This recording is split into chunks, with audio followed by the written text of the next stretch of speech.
My husband's best friend bet him I'd cry when they served me divorce papers at Christmas dinner. Women are so predictable, he laughed. I signed immediately, then handed them a wrapped present. Their faces dropped when they opened it. Do you think she'll cry when she reads them? His best friend chuckled from the living room. They didn't realize I was in the hallway holding a tray of drinks, feet frozen, breath halted, pulse roaring in my ears. Brandon's voice followed, light and smug. She'll crumble. Women always do. That was 5 days before Christmas. Before we go deeper, thank you for being here. If you believe no woman should ever feel powerless in her own home, hit subscribe. It's free and helps us reach others who need strength, not silence. Now let's keep going. But this story didn't start there, not really. The unraveling began long before they wagered on my tears. It started with laughter. Always laughter. You know I could leave you tomorrow, right? Brandon would joke at dinner parties, eyes twinkling with faux affection as he rubbed my shoulder. Everyone chuckled. So did I. But inside something shriveled, tightening like a knot behind my ribs. People didn't see the weight of those words, not how often they came or how easily. They didn't notice how I stopped wearing my red dress after he scoffed, trying too hard, aren't we? Or how I started checking his tone before I spoke in public, praying my sentence didn't shift into a monologue about my flaws. He never shouted. Never raised a hand. Brandon was smarter than that. His words were blades dipped in honey. Don't embarrass me in front of my boss. You know you're lucky I'm still here. I mean, come on, what else would you do without me? Each comment arrived with a grin, a chuckle, a clink of his whiskey glass. I'd smile back. I had learned to smile. At first I defended him to friends. He's just sarcastic, I told Jenny, my childhood best friend, after she caught one of his remarks at a barbecue. He doesn't mean it like that. She didn't look convinced. He doesn't have to mean it. You look like you're disappearing. Maybe I was. I stopped posting on social media. I started missing book club meetings. Calls from my sister went unanswered more often than not. My world became smaller, centered around Brandon's moods, his rhythms, his thresholds. He liked control. Subtle control. When my mother came to visit, he made sure to remind me how messy I'd left the kitchen. Loudly. When I forgot to pick up dry cleaning, he'd mutter under his breath, useless. Just loud enough for me to hear. Just soft enough to deny. Still, I convinced myself this was marriage. Maybe not a fairy tale, but stability. Longevity. At least he didn't cheat. At least he wasn't violent. At least. Then came the gala. We were 2 glasses of champagne into a company fundraiser when he turned to me, eyes glazed with alcohol and contempt. You're just like the rest of them, he muttered under his breath as the seal walked by. Always wanting more. Always clinging. Needy. My mouth went dry. My face stiffened with the familiar flush of shame. I didn't ask what triggered it, I rarely did anymore. When we got home, he slammed the door and went straight for the liquor cabinet. I followed him with measured steps, poured him another drink and handed it to him with a smile I had practiced to perfection. You know, I said gently, maybe we should sign something. Just in case. You always joke about leaving. Why not make it official? He laughed. A deep, careless laugh. You really think I need a prenup to protect my fantasy football winnings? He scribbled his name on a napkin beside him. There. Go get it notarized if you're that scared. Then he passed out on the couch. He forgot about that napkin by morning. But I didn't. I had it notarized within 24 hours. Jenny helped. She didn't ask questions, just looked at me with quiet understanding and handed me a pen. I folded that document and slid it into a fireproof envelope. Stored it in the back of a filing cabinet beneath a folder labeled Tax Receipts 2020. Then I emailed a scanned copy to a private email Jenny had set up for me years ago, just in case. That night I cooked dinner like normal. I asked Brandon about his day. I laughed at his impressions of his coworkers. I cleared the dishes and wiped down the counters while he scrolled on his phone. He didn't notice the way I had started looking at him. Not with fear, not with anger, but with calculation. Over the next few weeks, something shifted in me. Not visibly. Not dramatically. But I started keeping a journal. Not the pretty kind with quotes on the cover, but a plain spiral notebook I tucked beneath my side of the mattress. In it I logged his comments. His moods. The date he came home at 1:15 a.m. reeking of perfume and tequila. I wasn't planning anything yet. Not consciously. But that night at his company's New Year kickoff party, when he told a crowd of new hires, "My wife's hobby is overspending," I didn't cry. I excused myself to the restroom, looked at my reflection and thought, he thinks I'm soft. Breakable. He wasn't wrong. I had been. But I was learning. A few months later, while folding laundry, I found a receipt in his jeans. 2 wine glasses, an expensive hotel room, and strawberries from room service. Dated Valentine's Day. We'd spent it apart. He'd claimed he was out of town for work. I didn't confront him. I scanned it. Stored it. Locked it. It became a quiet pattern. A private ritual. Evidence, not emotions. At dinner one evening he said, "If we ever split, you'll be crawling back. You can't even fix the Wi-Fi without me." I nodded, poured him another glass of wine and said, "That's true." I no longer believed it. There's a particular kind of silence that grows in households like ours. It's not peaceful. It's tight, like a thread pulled through too many stitches waiting to snap. Every room echoed with conversations we never had. Every smile I wore came with a side of nausea. Then one night I woke to a nightmare, his voice in my dream echoing, "You'll have nothing." I sat up, sweating, heart pounding. And something in me whispered, "That's not true anymore." I had the document. The timelines. And I had time. That was the night I stopped pretending. From that point on, I wasn't his wife. I was his shadow. Polite. Polished. Watching. Preparing. The joke he thought was harmless, the napkin he thought was a drunken whim. That was my foundation. I didn't know when. I didn't know how. But I knew one day he'd reach for the same old power play. And I'd be ready. I stood in Jenny's office, the fluorescent light buzzing faintly above us, illuminating the sharp edges of a truth I wasn't ready to speak aloud. She stared at the document I handed her, the one Brandon drunkenly signed without reading, without knowing. "Did he do this willingly?" she asked, eyebrows raised. I nodded, silent. Jenny leaned back in her chair, the leather groaning under her, then slid on her glasses and began to read. After a few long minutes, she looked up with something between pity and admiration dancing in her eyes. "It's elegant," she said, tapping the paper gently. "He gave you the knife. You're just deciding when to use it." I sat across from her, my fingers interlaced tightly in my lap. "I don't want revenge. I just want to feel safe." "You will," she said. "But let's reinforce this. Make sure it'll hold if he files first." And we did. She drafted an addendum, adding clarity where there was vagueness, ensuring that if Brandon ever tried to twist the narrative, he'd be trapped by his own arrogance. We included provisions he'd never think to contest: spousal protections, financial splits, evidence of voluntary signing. He had written his name. Dated it. In his handwriting. No coercion. No pressure. Just a smug moment turned irreversible. Jenny gave me a flash drive, a printed copy, and a look I hadn't seen from her since we were kids plotting mischief behind our school library. Except this time it wasn't mischief. It was war strategy. And we were playing the long game. "I'll hold on to a copy too," she said as I stood to leave. "Just in case." That night I returned home to Brandon watching a football game, beer in hand, socks tossed haphazardly on the living room floor. I paused at the threshold, watching him laugh at a replay, the noise from the TV bouncing off the walls like echoes from a life I no longer belonged to. "Dinner's almost ready," I said. He grunted in acknowledgement. That was the beginning of my performance. And I played the role better than I ever thought I could. I became the wife he bragged about, polished, pleasant, poised. When he made comments about my spending habits in front of friends, I laughed along. When he bragged about his promotion at his company's annual party, I kissed his cheek and toasted him with a bright smile, even though I knew he got the job because his supervisor wanted him gone from his current department. I no longer argued when he was cruel. I complimented his taste in wine, his choice of restaurants, even his new aftershave, though it smelled nothing like the one he used when we first met. He thought I was softening. What he didn't see was that I was sharpening. Brandon began to relax again, believing the fire in me had burned out. His behavior grew more careless. More entitled. He started coming home late without excuses. Left his phone face up on the counter, messages flashing briefly across the screen from numbers saved without names. I saw one from Mem. It read, "Tonight? Same hotel?" He left for the gym 10 minutes later.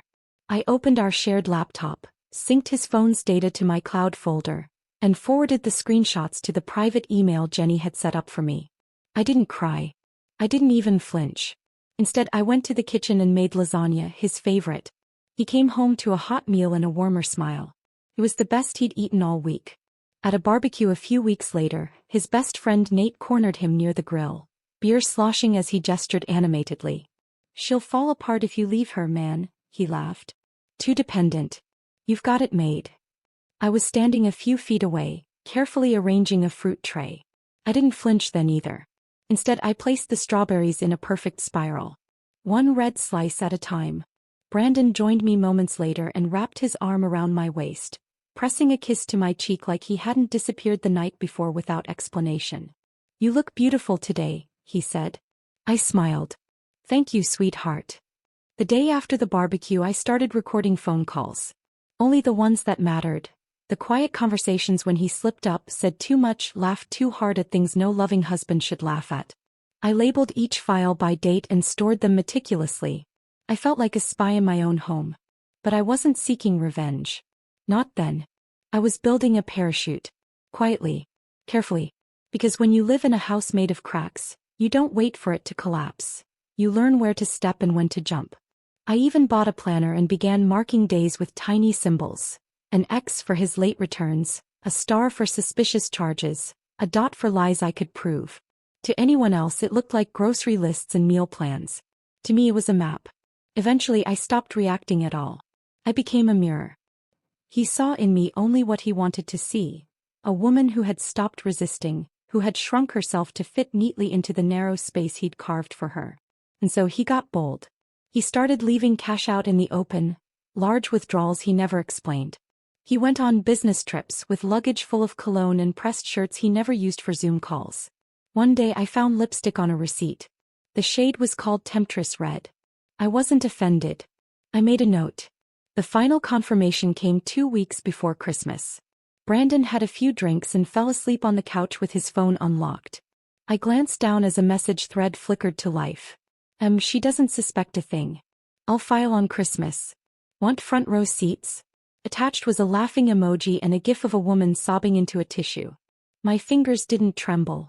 My stomach didn't turn. I read the message twice, screenshot it and emailed it away. Then I deleted it from the conversation entirely.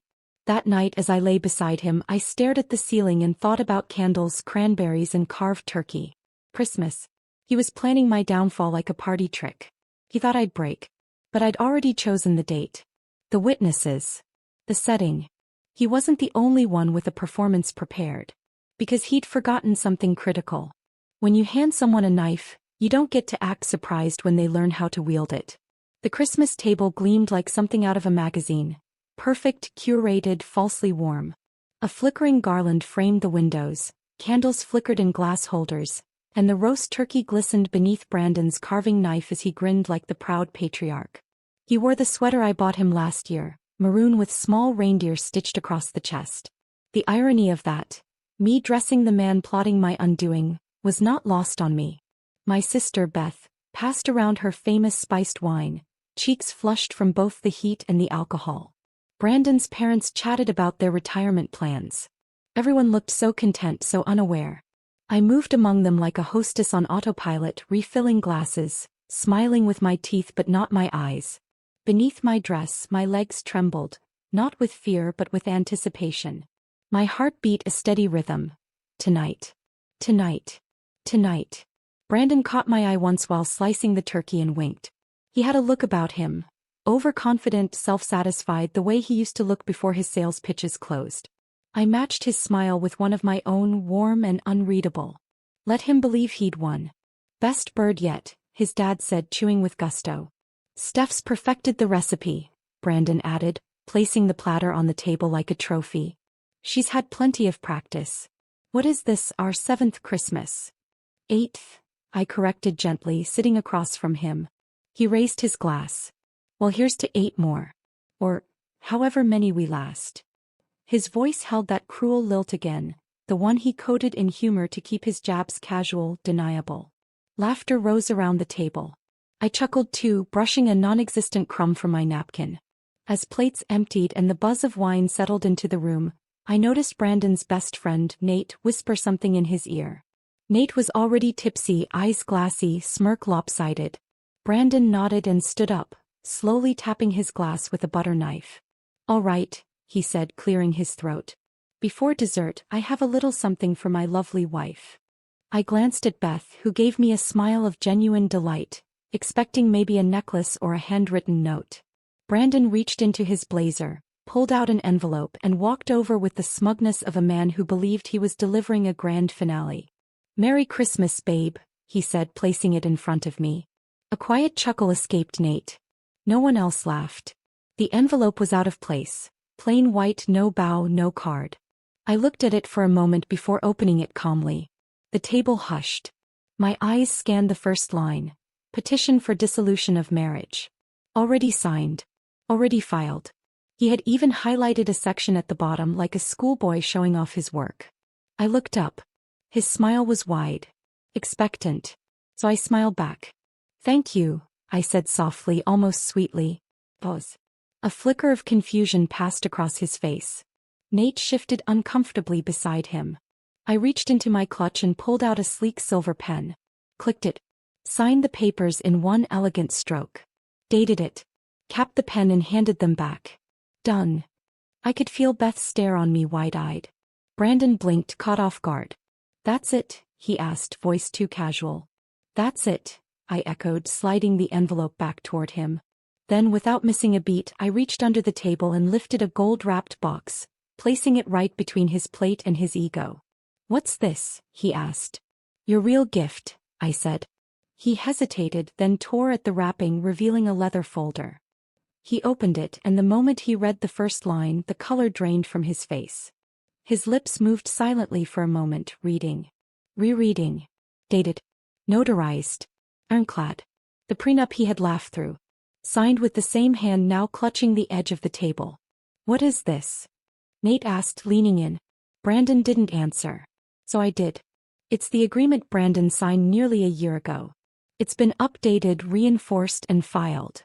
"But I filed first," Brandon said, as if that nullified reality. "Which makes it legally binding under your terms," I replied with a calm smile. "Every asset. Every clause. You gave it to me." Nate's mouth parted slightly. "Holy. You okay, man?" Beth's husband asked from across the table. Brandon didn't respond. His eyes were still glued to the document. The same eyes that once scanned spreadsheets and contracts for inconsistencies missed this one glaring clause in his own life. And then I reached into my purse again. "One last thing," I said.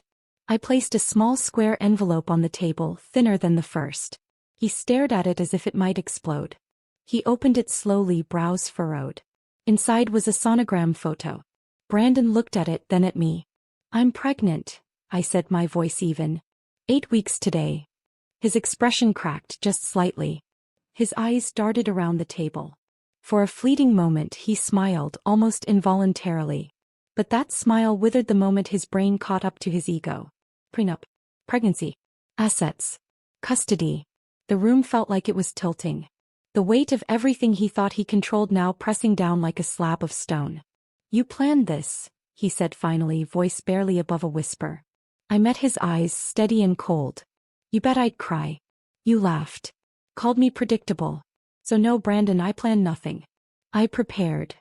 The silence was thick, dense with the kind of realization that doesn't crash but creeps.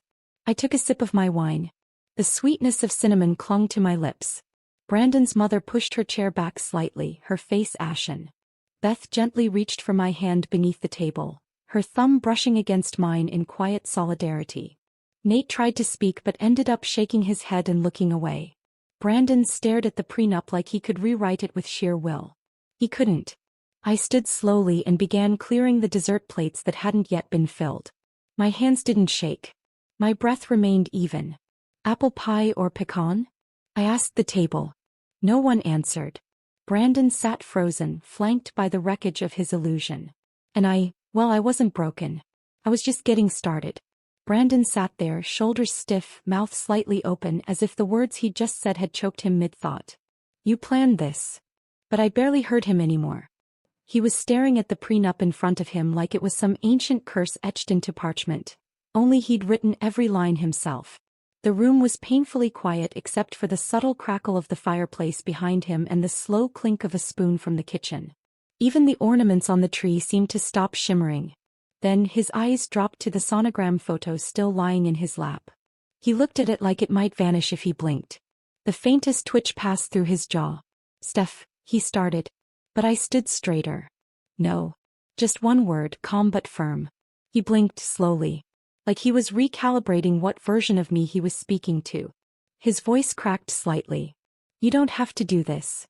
"Oh, but I'm not doing anything," I replied, lifting my wine glass without looking at him. "You already did." To my right, his mother sat hunched forward, lips pressed into a tight line, the pearls around her neck trembling slightly with every shallow breath. His father had removed his glasses and was cleaning them with the edge of his napkin, though they weren't smudged. Beth's husband reached for more wine and thought better of it. Nate, still seated uncomfortably at the end of the table, scratched the back of his neck, the weight of his own smugness now collapsing onto him like a broken roof. My cousin Rachel stared at me from across the table, wide-eyed, her spoon hovering halfway between her mouth and her bowl of untouched sweet potatoes. I scanned their faces slowly, taking in every expression. Disbelief, shame, confusion, awe. It was better than any monologue. Their silence was the standing ovation I never needed to ask for. Brandon leaned back in his chair, running a hand through his hair. It was something he did when he realized he'd lost control. I'd seen it before, during arguments with his boss, while trying to talk his way out of a late credit card payment, or when a deal fell through and there was no one left to blame. He looked around as if someone might save him. "I didn't." "You thought I'd beg," I said quietly. My voice didn't waver. My hands didn't tremble. "You thought I'd fall apart. You were half right." He looked at me again, eyes narrowed. I continued. "Until today." He swallowed. Loudly. That was the moment I saw fear slip in. Not the theatrical kind, no shouting, no tantrum. Just a flicker. A sliver of something real in a man who'd always seen consequences as optional. Brandon opened his mouth again, but before he could speak, his phone buzzed against the polished wood of the table. He glanced at it. Another buzz. Then a third. He picked it up slowly, unlocking it with a shaky thumb. And there was the email from Jenny. Subject line: prenup confirmation, legally binding. I watched his face twist in slow, quiet horror as he read the words. Each sentence tore a layer off his bravado. His thumb scrolled quickly. His lips parted. His skin paled. He reached the bottom, where Jenny had signed it with the firm's letterhead and her usual touch of elegance. She had even attached backup copies with metadata timestamps and everything. Ironclad. "Tell her it doesn't count," he muttered, gripping the phone like it might change. Another buzz. This time it was from his father's email app. The subject line read, "Forwarded, signed prenup, dated documents, FYI." The man he once referred to as a legal dinosaur had just received proof that his golden boy had handed over everything on a silver platter. Brandon lowered the phone like it had burned him. I turned toward Beth, who had been quietly watching everything unfold. "I could go for something sweet now," I said softly, my voice almost cheerful. "Can you pass the pie?" "Which one?" she asked, recovering quickly. "Apple. And whipped cream, please." As she began slicing into the pie, I stepped away from the table, moved to the buffet counter and retrieved a clean plate. Brandon's eyes followed me, still wide, still trying to catch up. I returned to the table and sat beside my sister, placing the pie gently in front of me. From my seat I turned to him one final time that night. "I'll have the locks changed tomorrow," I said simply. He looked like he'd been struck. Then I picked up my fork, took a bite of pie and smiled, not to provoke him, not to perform. Just because the cinnamon was warm, the crust buttery, and the taste reminded me of something I'd forgotten long ago. "Peace." Brandon pushed his chair back, the legs scraping across the hardwood. "You think you've won," he said. I didn't respond. He didn't deserve a reply. He stormed out of the room, leaving the prenup, the sonogram, and the remains of his pride on the dining table. For a few seconds no one spoke. Then Beth exhaled sharply beside me. "I always hated that sweater," she muttered. Laughter flickered through the room, soft, unsure at first, then growing. Rachel laughed nervously. Even Brandon's mother chuckled faintly, covering her mouth with a napkin, though she quickly looked away. I took another bite of pie and leaned into Beth. "Merry Christmas," I whispered. She rested her head briefly against my shoulder. There were no fireworks. No shouting. No overturned chairs or broken dishes. Just a quiet unraveling of power, measured in glances and documents, and a single slice of dessert. The room shifted that night. Not because I changed the dynamic, but because I reclaimed it. Beth stayed the night. After Brandon slammed the door behind him, she just looked at me and said, "You're not waking up alone tomorrow." She didn't have to say more. We slept in the guest room, me curled on my side, one hand resting on the gentle rise of my belly. Her hand brushed mine briefly in the dark, wordless and warm. I hadn't realized how tightly I'd been holding my breath for the past few years until that night. When I finally exhaled, it felt like someone else's breath, someone I didn't recognize. By morning, Brandon was gone. No note. No call. Just silence. I came downstairs and found the coffee pot cold, the front door locked from the inside, and his keys missing from the hook. I made myself breakfast for the first time in weeks without having to second-guess the clink of my fork or the sound of the toaster popping. By 9 a.m. I had the locksmith on the phone. "Emergency or standard change?" "Standard," I said, then paused. "But make it fast." He came that afternoon. A quiet man with kind eyes who didn't ask questions when I handed him Brandon's old keys and said, "Make sure none of these work anymore." When he left, I stood in the foyer with a new key in my hand and realized this was the first thing I'd owned alone in years. Not the house itself, not yet, but the feeling. The certainty. That evening I moved into the master bedroom. It still smelled like his cologne, faint traces of something expensive and cold. I opened every window, let the December wind run through the space, stripped the sheets and bundled them into trash bags. I found an old box of sandalwood candles in the closet, ones I used to love before he said they gave him headaches. I lit 3, set them on the dresser and watched the light shift across the walls like they were dancing just for me. The next day his mail started arriving with red stamps across the envelopes. Final notice, past due, immediate action required. I stacked them neatly on a side table near the door. I didn't forward a single one. Jenny called that evening, her voice practically bubbling. "You won't believe this," she said. "Actually, you will. Brandon's lawyer called this morning. His face must have been priceless when he realized what you've been sitting on." I smiled into the phone, curling into my blanket. "Is it official?"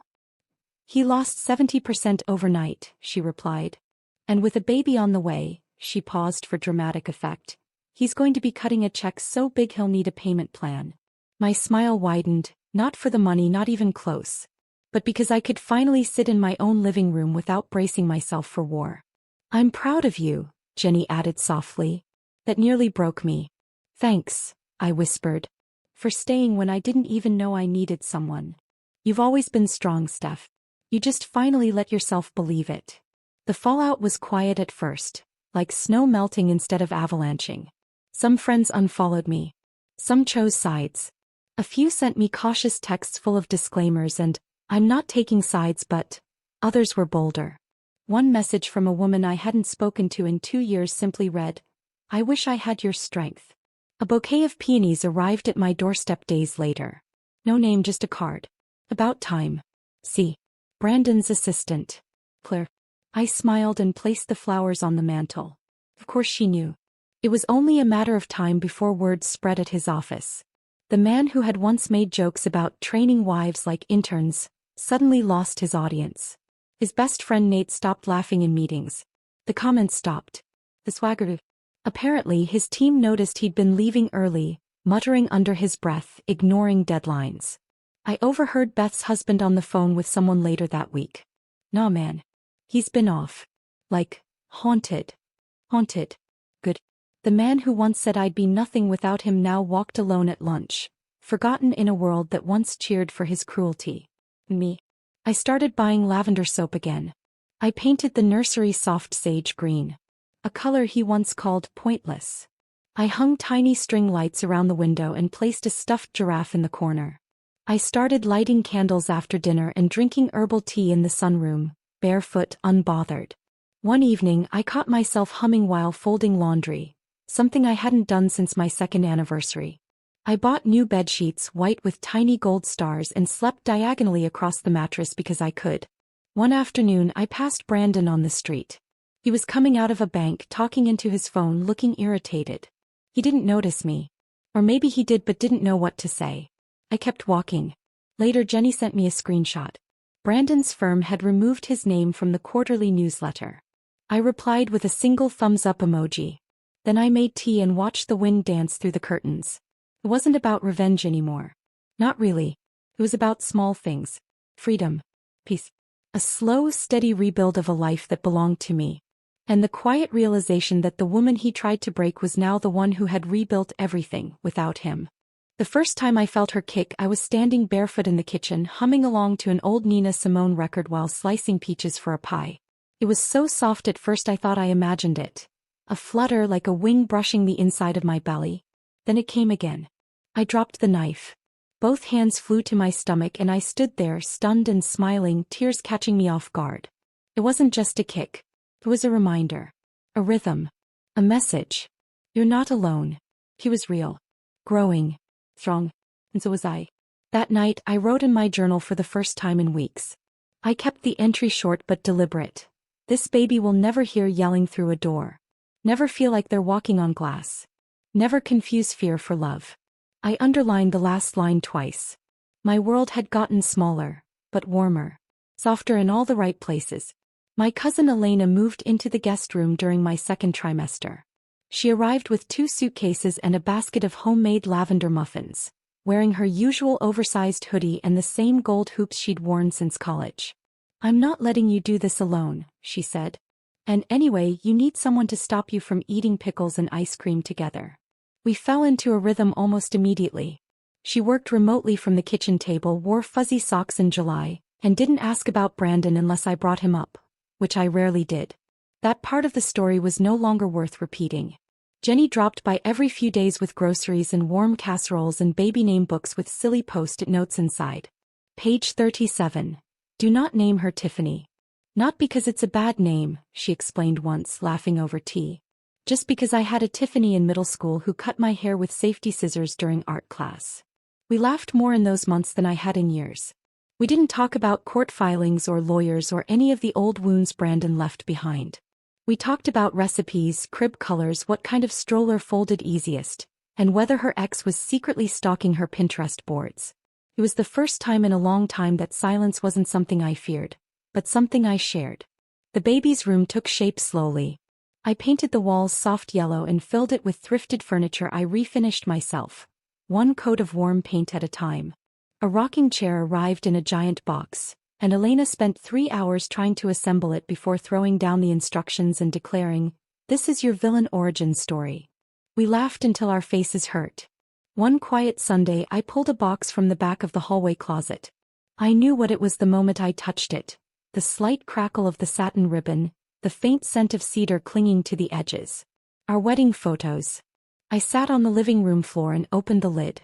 There we were, frozen smiles and vows wrapped in white lace. His hands around my waist. My eyes full of dreams that had since burned to ash. I didn't cry. I didn't even flinch. I slid each photo into a separate envelope and labeled the box, "To release." Then I drove to the donation center, handed it over without ceremony and walked away lighter. I stopped at a bookstore on the way home. Bought a blank journal with a leather cover and thick ivory pages.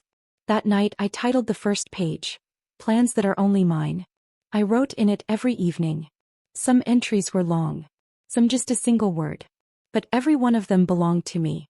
By the time Christmas came around again, the air inside the house smelled like cinnamon and pine instead of tension. The dining table was smaller, cozier. No theatrical centerpieces. No wine glasses used as weapons of charm. There was laughter. Real laughter. The kind that bubbles up without effort.